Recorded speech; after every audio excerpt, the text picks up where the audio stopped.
It is not possible to see how the Irish border issue can be resolved after Brexit, the influential group of MPs scrutinising the process has said.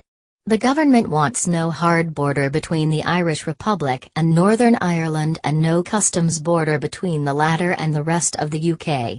Ministers have suggested technology could enable a frictionless border.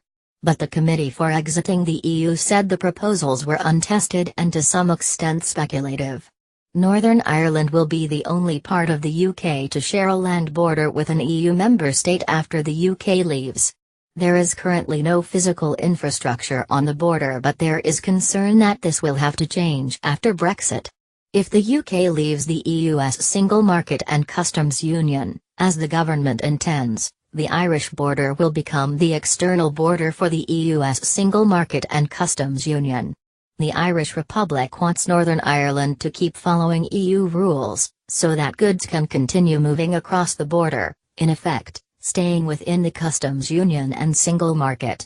But this would effectively push the customs border out into the Irish Sea, becoming an internal customs border between Northern Ireland and the rest of the UK, which the UK government rejects.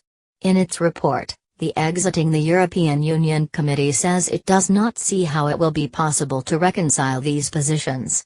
The government has put forward two proposals, one using technology-based solutions, such as pre-screening of goods and trusted trader schemes, to reduce the need for customs checks at the Irish border.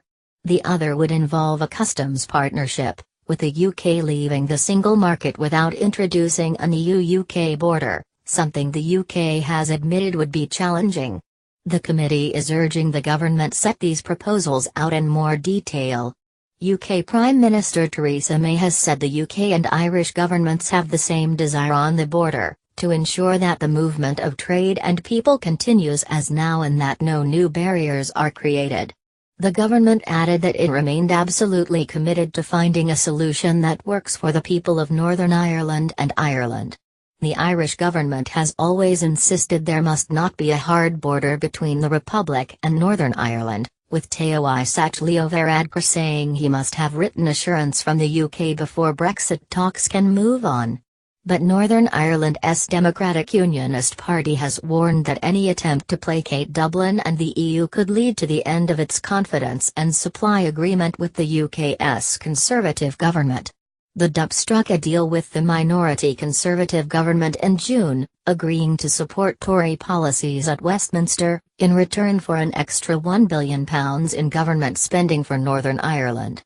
The Committee for Exiting the EU itself was split over the report, with 5 of its 21 members, 4 Conservatives and a DUP MP, voting to reject it. The report also includes a call for the government to publish the likely terms of any transition period governing what will happen immediately after Brexit in March 2019. It says it is essential that the details of the arrangements be published by the end of March so as to give businesses enough time to prepare. It adds that any deal reached on the rights of EU citizens in the UK and vice versa should not be dependent on getting the so-called Brexit divorce bill or the Irish border issue agreed.